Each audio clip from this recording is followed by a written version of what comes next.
You know, it took until I got in the locker room and we did the fight song that it really kind of sank in. It just kind of feels like a haze. You know, I know tomorrow I'll be able to tell you every single play I ran and every single throw I had and every mistake I made. But right now I'm just kind of on cloud nine and enjoying the moment. So what's the initial reaction when Brett comes off the field and they tap and say, "You're in"? You know, you're just kind of ready for it. You know, I mean, obviously there's some nerves, but it's your job as a backup quarterback to go in and take control and, you know, lead your team to victory. And, you know, I had the good fortune of doing that today. And so I'm so proud of my team. You know, without those guys blocking up front for those runs, I don't think we would have been in the situation we're in. And, you know, everyone played so good. The defense played unbelievable in the second half for me. And, you know, I'm just so happy to be in the position I am right now. What kind of was going through your guys' mind and talked about on the sidelines after the Jordan fumbled and you guys were waiting for another chance? You know, we didn't blink. You know, that's the great thing about this team. We faced a lot of adversity, especially in these first 3 games, you know, more than probably we would have liked, but, you know, we can handle anything. And as soon as that fumble happened, we knew we were going to get the ball back right away, and, you know, we knew we were going to go down and score. There was never a doubt in any of our guys' minds. You didn't get to celebrate that, though, did you? I mean, I don't know. All I want to do is go hug all my teammates. That's the only celebration I want. You had to run down and hold for the extra point. You didn't get to. For the first time, I actually went up and gave somebody a handshake before I went and held, and that's the first time I've done that. But I think Coach will forgive me. Call home yet? I haven't. I just talked to my dad right now. I think he got a second from the studio. Could talk to him, and he just kind of told me, "Hey, I did it. You did it. It's kind of a Neuheisel thing." So you know, I'm just blessed to be where I am.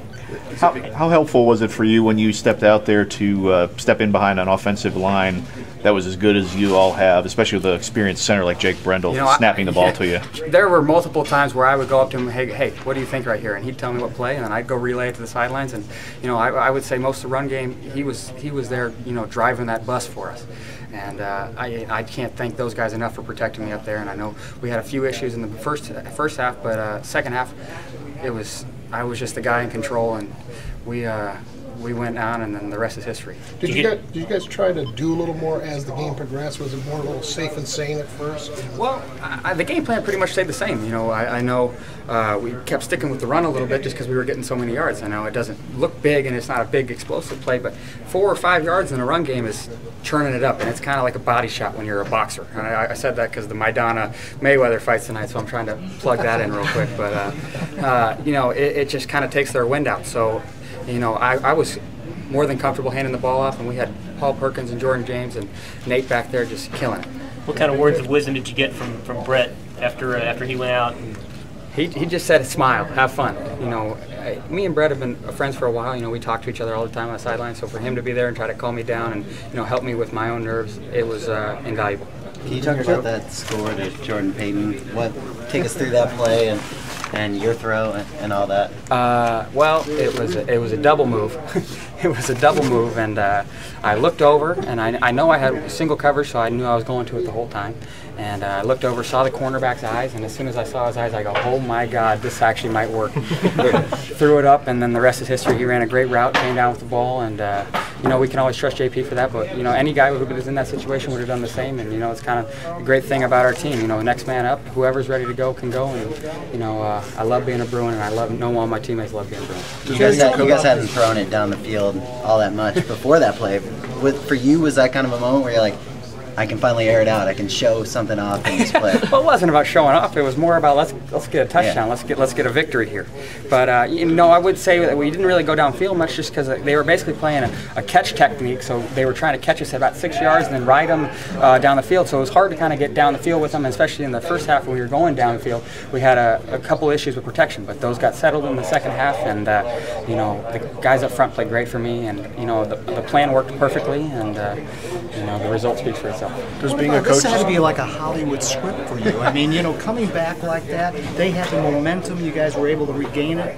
You know, a game-winning drive. Do you kind of dream about this kind of scenario when you're growing up? Yeah, I mean, they don't write it much better than that. I promise you. I was actually born at UCLA, and then I went to a Rose Bowl in 2001 with the Washington Huskies. And I always knew that the Rose Bowl was where I wanted to play, and I wanted to go to UCLA. So for me to be in a position I was tonight to take my team to victory, and you know, just be a part of this UCLA football team, that meant the world to me. And you did it in Jerry World. The irony, yeah. Does being a coach's kid make it easier to step in the way you did, do you think? I think being a coach's kid prepares you for anything that's going to happen. You know, you've been around it all. I've seen it all. I mean, I remember when we were at Washington where there was about 9 games in a row where we came back and kicked the last-minute field goal to win. And if that took about a couple of years off my mom's life, but I know you just kind of get prepared for any situation that's going to be thrown at you, and especially my dad being a backup quarterback and then being around the game my whole life, it's kind of ingrained in me about stepping into that situation and being able to take control. Did you ever think about leaving? I mean, when your dad left? Never a doubt in my mind. You know, as much as everyone thinks I came to UCLA just for my dad, I mean, that was obviously part of it. You know, me and my dad have a great relationship, but it's the guys on the team. And there's something about wearing the blue and gold that means the absolute world to me. And I wanted to be in the Rose Bowl and play, and I had the opportunity to do that last year, and now this is my next dream come true. So it means the world to me to be a Bruin. And as my dad used to say, it's a great day to be alive and be a Bruin. Well, can't mean it more than I do today.